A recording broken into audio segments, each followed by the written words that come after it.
Bom, vamos dar continuidade a nossa introdução à física moderna, falando hoje do modelo atômico, modelo de Bohr, que foi um modelo que foi elaborado, né, por Niels Bohr, no sentido de tentar explicar um pouco aquilo que estava acontecendo quando se observava determinados fenômenos associados com átomos, principalmente a luz, a forma com que o átomo absorve e emite luz. Essas observações levaram Bohr, né, a criar um certo modelo, e que depois é um modelo importante, porque ele vai ser generalizado e vai dar origem às bases, inclusive da mecânica quântica, como a gente já viu um pouquinho das bases da mecânica quântica com as ondas de de Broglie, tá certo? Eu só queria começar lembrando que nós estudamos o modelo de Rutherford. Então, há um tempo atrás, nós explicamos um experimento importante, onde Rutherford, né, ele mostrou que o átomo tinha que ser nucleado. Então, apesar de já se conhecer a constituição do átomo como sendo composto de elétrons e uma parte massiva, positiva, criou-se várias hipóteses de como essas cargas e massa poderiam estar distribuídas. E coube a Rutherford realmente mostrar que o átomo tem um núcleo. Então, o modelo de átomo de Rutherford envolve um núcleo e um possível, né, movimento orbital dos elétrons ao redor desse núcleo.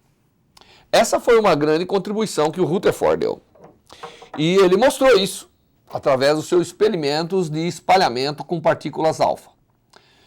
Uma vez que se mostrou que isso era verdade, quer dizer, como que há distribuição de cargas, né, como que a distribuição de carga está no núcleo, é necessário justificar. Porque se o núcleo, caroço positivo, onde contém toda a massa, está centralizado, e o Rutherford foi capaz de mostrar que o tamanho desse núcleo é 1 sobre 10 mil, aproximadamente, né, do tamanho do átomo. Então, o núcleo é uma região muito pequenininha. A massa e a carga positiva do átomo está dentro de uma região muito pequenininha, que é chamada do núcleo atômico. E aí a única chance que resta é esse elétron estar ao redor. Então, aí cria esse modelo orbital. Então, estabelece-se um modelo orbital para o átomo, onde imagina-se, né, que o elétron esteja ao redor. Mas aí tem um problema. E o problema que aparece é que do eletromagnetismo, uma carga que está ao redor de outra, sim, tem que estar acelerada, né? Nós sabemos que, se eu imaginar um modelo clássico, onde esse elétron orbita ao redor da parte positiva, ele estará acelerado, porque a sua velocidade tem que mudar constantemente. E essa aceleração faz com que haja perda de energia, né? A carga negativa do elétron dissipe energia. Então, se eu criar uma carga negativa orbitando ao redor da carga positiva, a aceleração da carga exige constante emissão de radiação. E, havendo emissão de radiação, o que acontece é que o modelo orbital torna-se instável. Então, o modelo orbital fica instável. O elétron não consegue se sustentar nessa órbita. Então, a coisa acontece mais ou menos assim. Eu tenho a carga positiva, que está no núcleo. Eu tento colocar nela a carga negativa, que é o elétron, E ele começa a orbitar, mas aí ele vai perdendo energia e eventualmente colapsando no núcleo. Então, esse colapso advém da emissão de radiação. E a gente pode mostrar, não é tão difícil mostrar, quanto tempo demora para o elétron sofrer esse decaimento, né, devido à radiação. O que acontece aqui é que a carga nessas órbitas aceleradas emite radiação. E a emissão de radiação vem em seguida, tá? Então, emitindo radiação, que é algo conhecido do eletromagnetismo, que cargas aceleradas emitem radiação, o elétron acaba não achando sustentabilidade e acaba colapsando no núcleo. Muito bem. Então, essa era uma observação que começou a colocar certos desafios a serem vencidos para que o caroço negativo continha a carga ao seu redor. Então, um modelo onde só o elétron esteja orbitando não satisfaz, né? Então, o Rutherford está convencido que a configuração de carga é essa, só que pelo eletromagnetismo convencional, né, pela mecânica convencional que a gente tem também, não dá para que a gente feche um modelo onde o elétron permaneça de forma estável ao redor do núcleo. Então está faltando algo, né? Falta algo.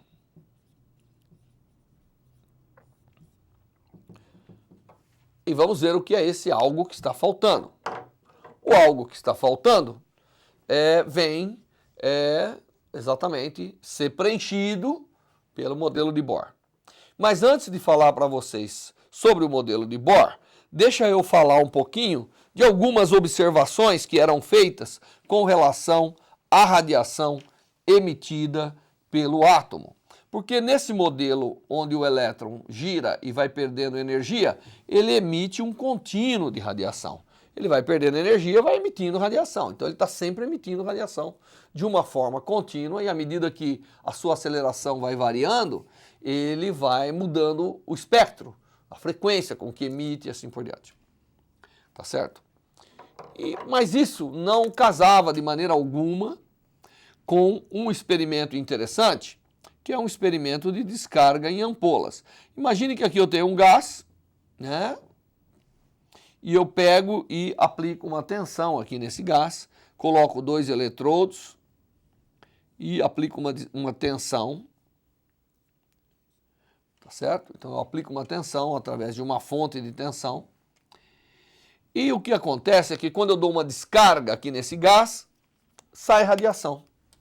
Então sai luz do gás, né? Essa aqui é uma coisa conhecida, né? Basta você olhar nas lâmpadas de gases que tem aí no poste, o sódio, ou a lâmpada de mercúrio, é outro exemplo. Sai radiação. Essa radiação, obviamente, advém da colisão dos elétrons, da descarga com os átomos, excitando e fazendo com que eles emitam radiação. Aí eu pego, seleciono uma porção dessa radiação, eu faço o que eu chamo de crio aqui uma fenda que vai selecionar uma parte dessa radiação. Essa parte da radiação eu passo por um elemento dispersor, como é o caso de um prisma, tá certo? Então aqui sai uma parte colimada, então eu fiz uma colimação, e aí essa parte aqui ela vai sofrer um desvio, tá certo? E esse desvio, na verdade, depende do comprimento de onda. Então eu faço um desvio e aqui eu coloco um filme, tá certo? Um filme capaz de registrar as componentes, as cores que advêm, né, da descarga. Quando eu olho isso, eu observo que não há continuidade na radiação emitida pelo átomo nesse processo de descarga e que há, na verdade, vamos imaginar se fosse aqui gás hidrogênio, eu observo que existe uma certa sequência de linhas, não é, que vão se tornando mais e mais fechadas, e que essa sequência vem desde a luz, se for hidrogênio, por exemplo. Então vamos imaginar que eu estou lidando com átomos de hidrogênio, para simplificar, né? Isso é feito na descarga, você tem moléculas e na verdade essas moléculas podem dissociar, mas isso são detalhes. E a gente observa que isso vem desde a luz praticamente ultravioleta, né? Até o infravermelho distante. Então eu percorro, na verdade, todo o espectro, né? À medida que eu corro aqui, está aumentando o lambda.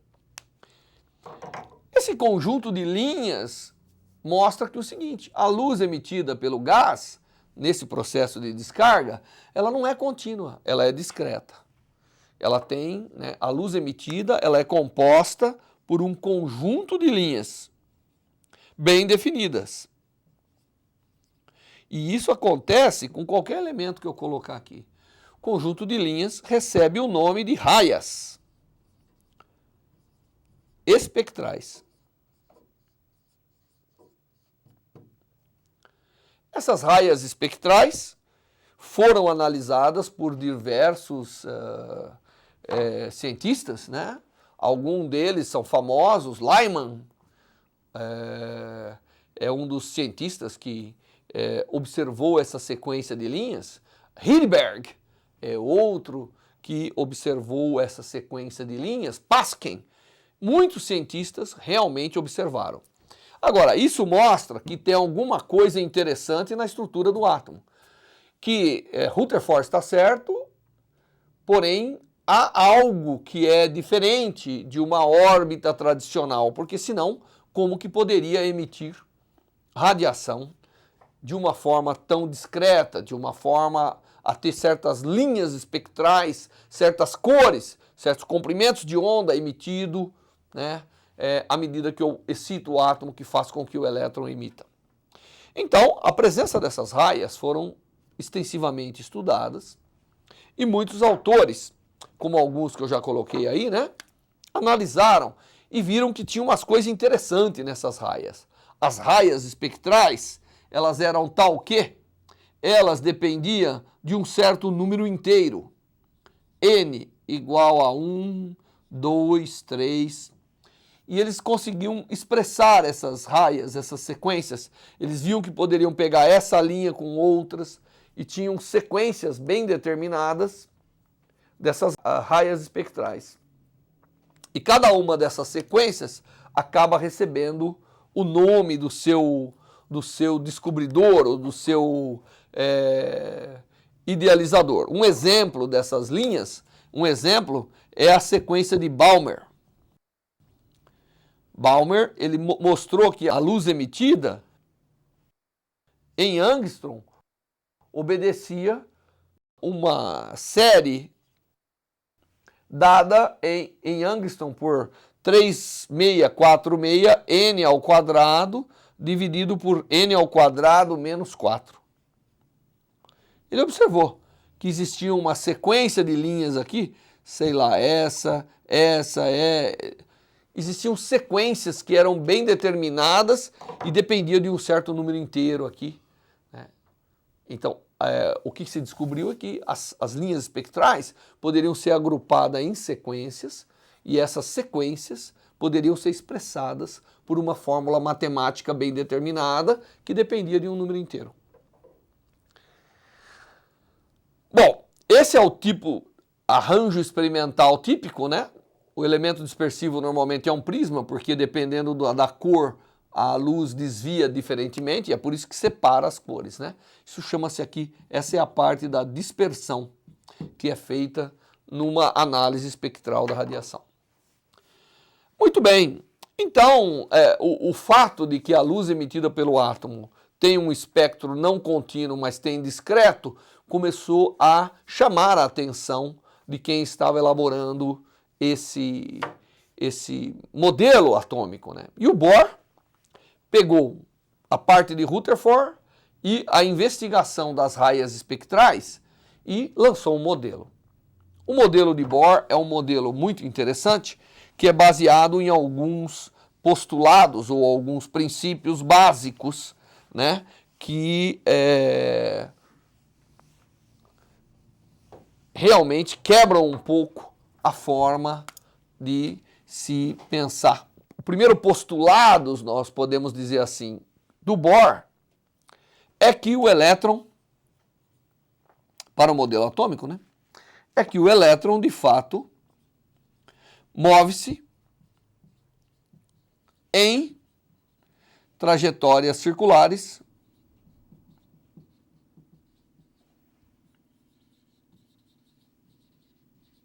ao redor do núcleo.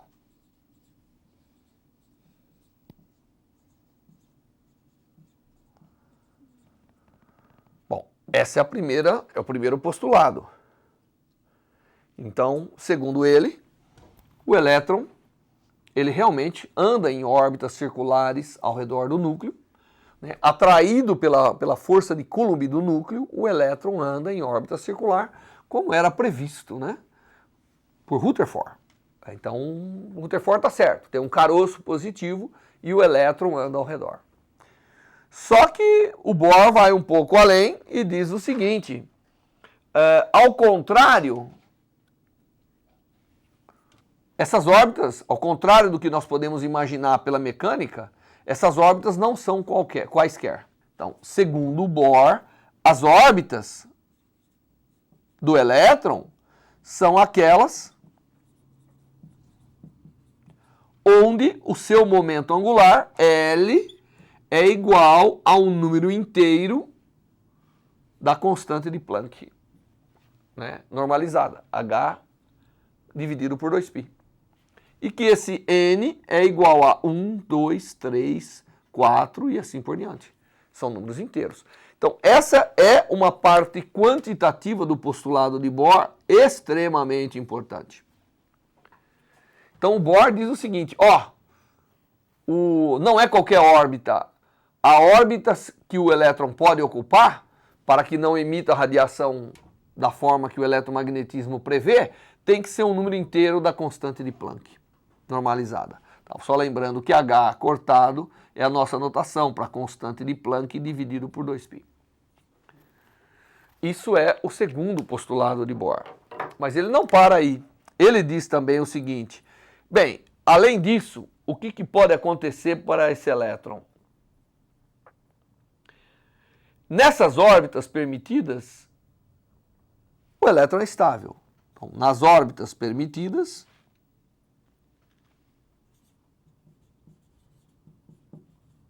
dado pelo segundo postulado, o elétron não emite radiação. Então, essas são órbitas que a gente diria que são órbitas estáveis. Por que são estáveis? Não sabemos, é o postulado. Ele, né, para poder entender o que estava acontecendo, para poder explicar tudo aquilo que se observava, o Bohr necessita dizer que essa órbita é estável. Tá certo? E aí ele diz o seguinte, embora nessas órbitas o elétron não esteja emitindo, quando ele mudar de órbita, ele pode ou absorver radiação ou emitir radiação. Então, o que o Bohr diz nesse último postulado é que ao mudar de uma órbita para outra, de uma para outra órbita estável, acontece ou a absorção ou emissão de radiação.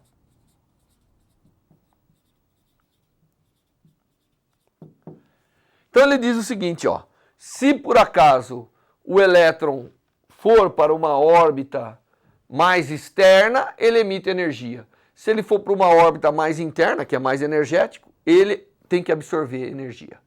Então, dependendo, ele tem as órbitas, eu vou desenhar duas órbitas, provavelmente o núcleo está aqui. Essas são duas órbitas que é possível.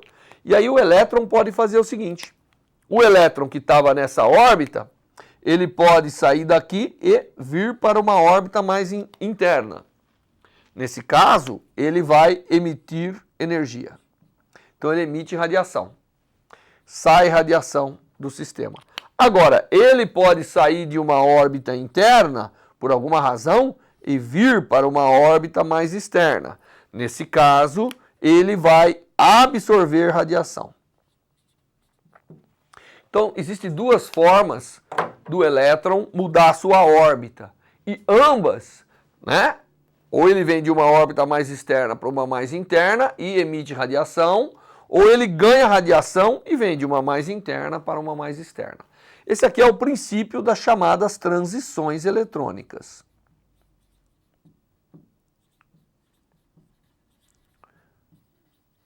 Nós, no experimento que a gente demonstrou ou mostrou, na descarga do gás, está se coletando luz que advém quando o elétron, por alguma razão, nós vamos lá dar uma descarga eletrônica, os elétrons vão para órbitas mais externas e no seu retorno ele devolve para o meio energia na forma de radiação. Então, na verdade, essa radiação emitida é que compõe as chamadas raias espectrais. Existem outros experimentos que permitem observar a absorção da radiação. Não é? Existem experimentos que permitem observar a absorção da radiação. E aí, então, é quando o elétron pula de órbitas mais internas, que são mais energéticas, né? Está mais próximo do próton, tem mais energia confinada aqui, né? E ele, então, precisa absorver radiação para poder sair daqui e ir para uma órbita menos ligada. Tá certo? Muito bem. Então, esse aqui, o Bohr cria um modelo atômico baseado nesses 4 postulados que estão aqui colocados. Relembrando, o elétron de fato pode se movimentar em trajetórias que o Bohr diz que são circulares ao redor do núcleo. Essas trajetórias obedecem os princípios da mecânica convencional. Só que ela quebra o que se pensa da mecânica e do eletromagnetismo tradicional, porque não é qualquer órbita. Aqui o momento angular não pode ser qualquer coisa, mas sim unidades inteiras da constante de Planck H cortado. E nessas órbitas, o elétron, por alguma razão mágica, não emite radiação. Embora classicamente a gente ache que ele deveria estar acelerado, ele não emite radiação. E finalmente, ao mudar de uma órbita permitida para outra, pode ocorrer a emissão de radiação ou a absorção de radiação. Esse é o modelo de Bohr. Bom, então, vamos assumir que o modelo de Bohr está adequado e vamos ver o que ele prevê para a radiação emitida e para os estados de energia do átomo de hidrogênio, que é o átomo mais simples. Então a gente começa sempre com o átomo mais simples. Então, dado que Bohr estabeleceu esses postulados, ele estabeleceu uma forma de você calcular as energias permitidas pelo elétron no átomo, né, e bem como vai ser a radiação emitida. Então vamos começar calculando quais são as órbitas, quais são as energias permitidas para o elétron no átomo, para depois tentar entender o que isso, qual é a conexão disso com as outras coisas que a gente viu, né, em termos de princípio da mecânica quântica, que são as ondas de Broglie. Então, primeiro nós vamos pegar e vamos calcular a energia do elétron, né, energia para o elétron no átomo. Novamente, nós vamos tratar o átomo como um átomo de hidrogênio. Então, a primeira coisa que nós vamos fazer é calcular essa energia. Nós temos que começar lembrando qual é a expressão da energia para o átomo de hidrogênio.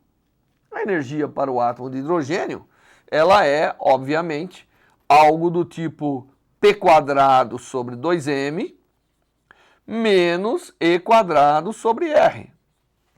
Essa é a energia que o elétron tem no átomo, porque tem a parte cinética e a atração com o núcleo. Então, o modelo que nós estamos fazendo é que aqui tem um núcleo e aqui tem um elétron, não é? O elétronzinho. Então, ele é negativo e ele está a uma distância R do núcleo e, né, está se deslocando numa certa trajetória, e essa então seria a energia desse sistema. O elétron tem um momento P e está a uma distância r do núcleo. Só que não é só isso que é importante, né? Existe aqui, bom, do ponto de vista clássico, o elétron, né, a força de Coulomb, que é E² sobre R, tem que ser igual a quê? A mv² sobre R, que é a atração de Coulomb, tá certo? Ela faz o papel, olhando esse elétron aqui, eu só tirar o raio aqui, existe uma força aqui, né? Essa força de Coulomb, que é dado por E² sobre R, é que faz com que o elétron seja capaz de se manter em órbita. E, portanto, a força de Coulomb tem que ser igual à aceleração responsável pela mudança, né, da direção da trajetória do elétron, fechando a órbita circular. Então, a força é igual à aceleração. E, nesse caso, é a aceleração centrípeta. Então, só lembrando que enquanto a energia potencial do elétron preso ao núcleo é E² sobre R, a força de Coulomb é E² sobre R², como nós sabemos, né?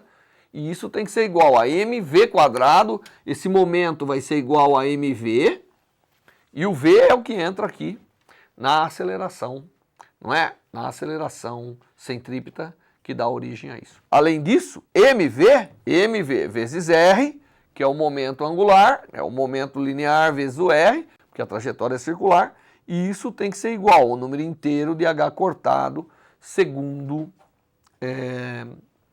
o próprio Bohr, né? Um dos postulados de Bohr. Então essas duas condições aqui têm que agora serem resolvidas para mostrar para a gente quem é o P e o R que entra aqui para dar energia.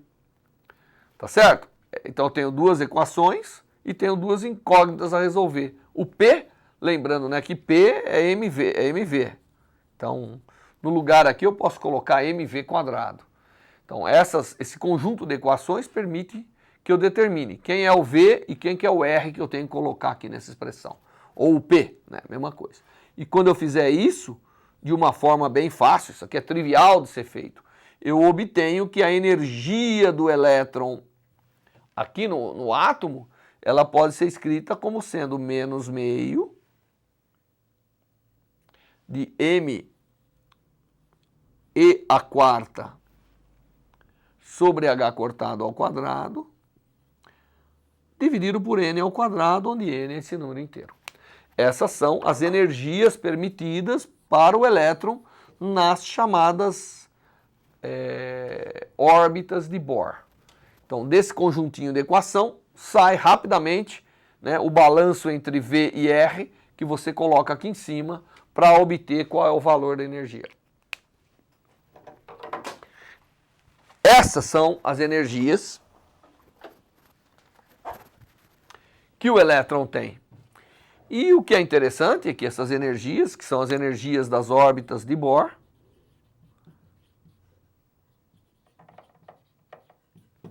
não é? Ela tem que ser composta disso e ela gera, né, um conjunto de possíveis energias que varia com 1 sobre n², onde n é um número inteiro que vale 1, 2, 3 e assim por diante, que advém aqui da condição do momento angular, que a gente chama condição de quantização do momento angular para as trajetórias de Bohr.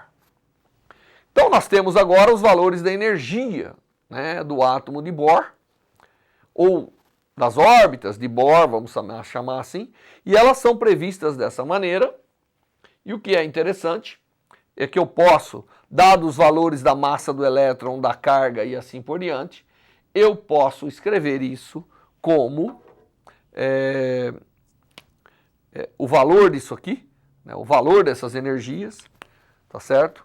Das energias do elétron no átomo de Bohr, elas podem ser escritas como sendo, né, para o átomo de hidrogênio, que é o que a gente colocou aqui, menos 13,6 elétron-volts dividido por n². Então, quando n for 1, eu tenho a energia mais profunda, 13,6 elétron-volts.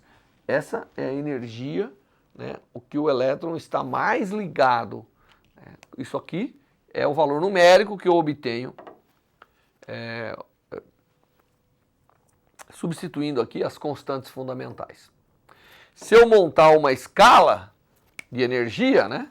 Se eu montar uma escala de energia para as órbitas do elétron, lembrando que zero, o valor zero, é o valor onde o elétron realmente se libera do núcleo, tá certo? Então isso aqui é zero. Agora eu vou mostrar aqui os valores de energia.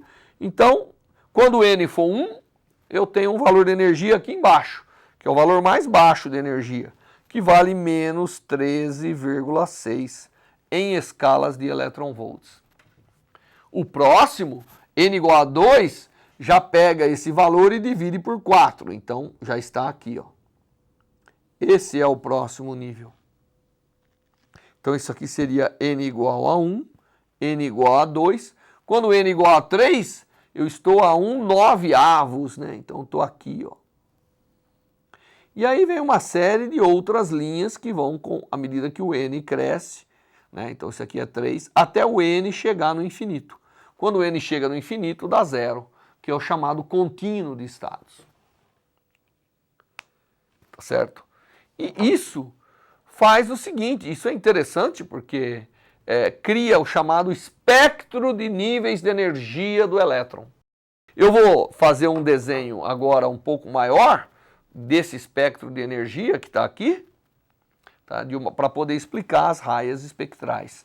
Então eu vou desenhar esses espectros de uma forma um pouco menos em escala e mais representando aqui a energia, né? Eu vou representar aqui as energias. Então nós temos uma linha aqui. Aí nós temos, não estou mais representando em escala, que é para poder representar várias linhas. Aí eu tenho outra linha aqui. Aí eu tenho outra linha aqui.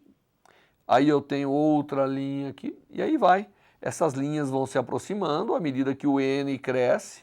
São níveis de energia possíveis para o átomo, né, até chegar no contínuo de energia que está aqui em cima, que seria zero.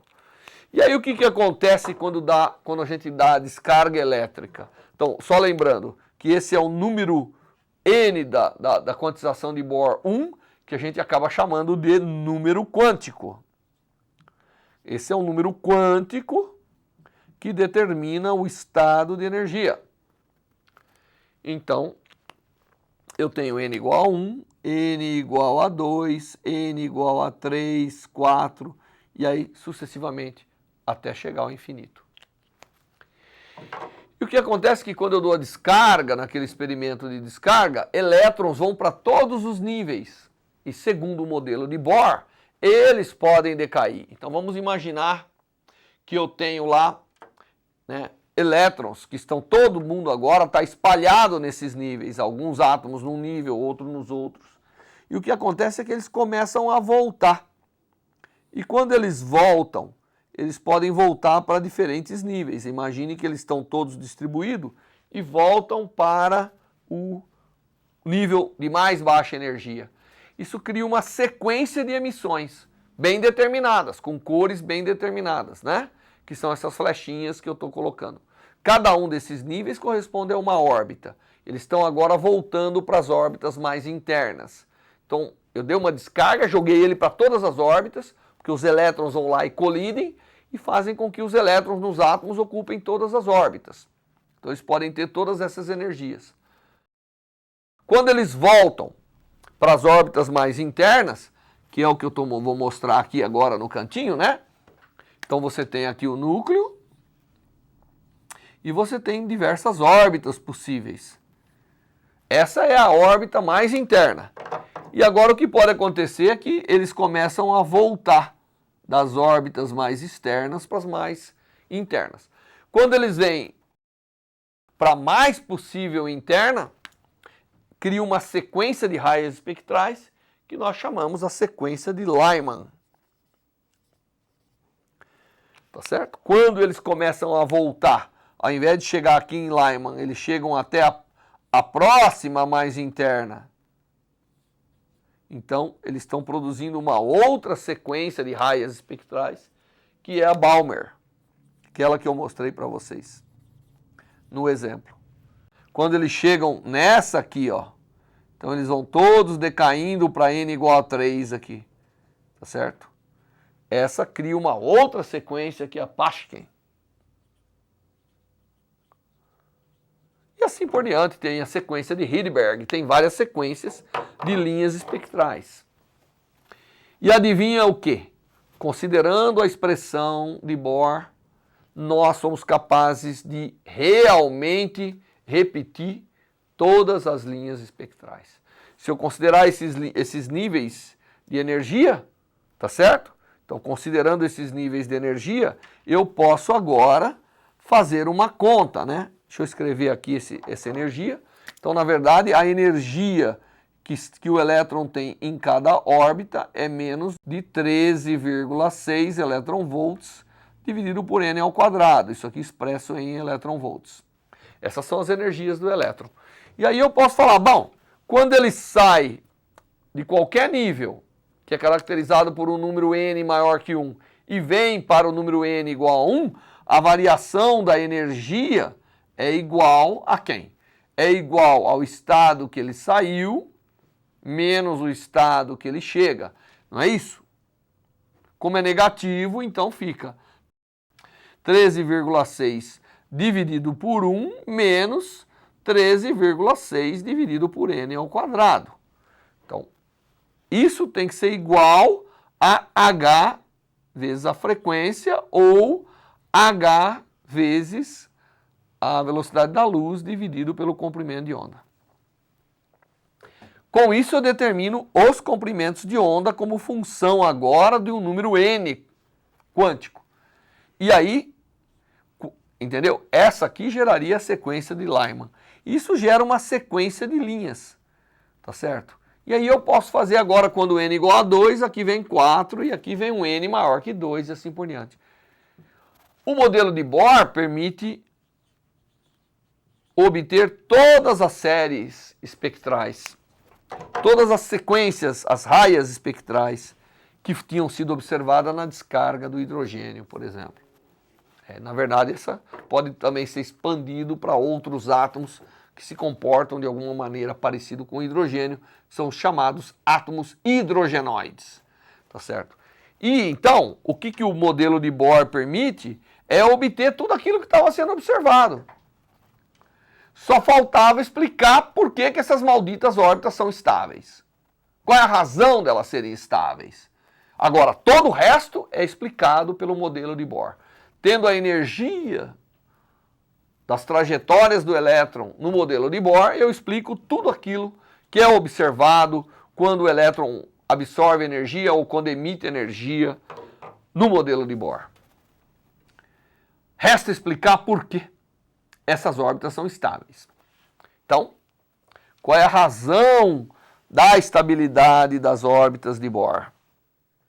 Nesse ponto, o Bohr viu a possibilidade de se unir àquilo que estava nascendo sobre a mecânica quântica, que são as ondas de Broglie. Nós vimos, né, que, dado uma partícula que tem momento P, associado a ela, existe, não é, uma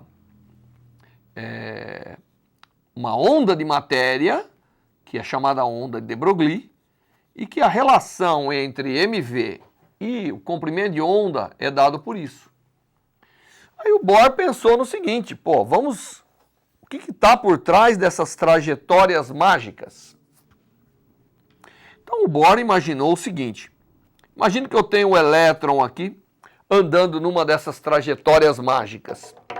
Se por acaso eu imaginar que essa partícula é uma onda de de Broglie, bom, essa onda, ao invés dessa trajetória, eu tenho que imaginar uma onda.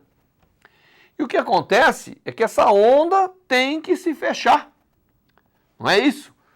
De alguma maneira, essa onda tem que vir aqui e coincidir. Quando eu der uma volta completa nessa trajetória, que significa percorrer um caminho 2π vezes o raio dessa órbita, eu tenho que andar um certo número inteiro de ondas de de Broglie, porque se não for inteiro, haverá uma interferência destrutiva e essa onda não pode existir dentro dessa trajetória, dentro desse perímetro. Então, a condição para que esse elétron seja uma onda é que a sua trajetória, o seu perímetro, o seu caminho, o seu espaço disponível nessa órbita seja o número inteiro dessa onda de de Broglie. Então, essas órbitas poderão existir desde que 2πr seja igual a n vezes o comprimento de onda de de Broglie, que é h sobre mv.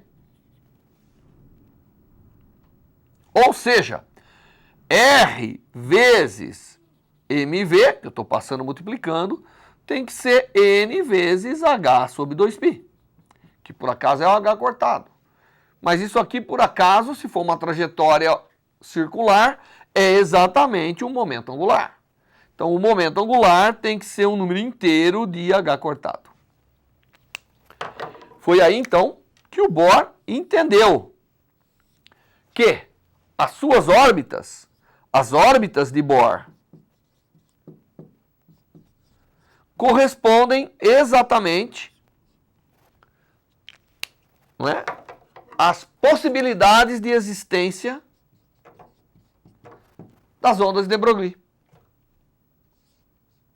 Das ondas de matéria, que são as ondas de Broglie, que é a base da mecânica quântica. Então, as órbitas estáveis são aquelas que podem acomodar uma onda de Broglie. E elas são estáveis exatamente pelo fato de que agora não se trata de um elétron acelerado, se trata de uma onda acomodada nessa órbita. Então, a condição de quantização do momento angular de Bohr nada mais é do que a onda de de Broglie se acomodando nas possíveis órbitas. Só que agora não é um elétron que está em órbita, é uma onda estacionária que existe ao redor do núcleo. Então, a razão da estabilidade é fácil. O que é? Por que ela é estável?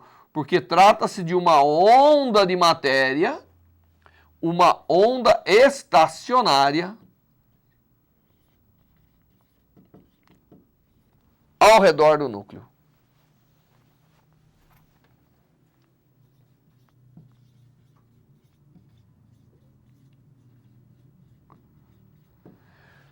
Então, por caminhos diferentes que a gente imagina, o modelo de Bohr condiz com a ideia de que o elétron é uma onda.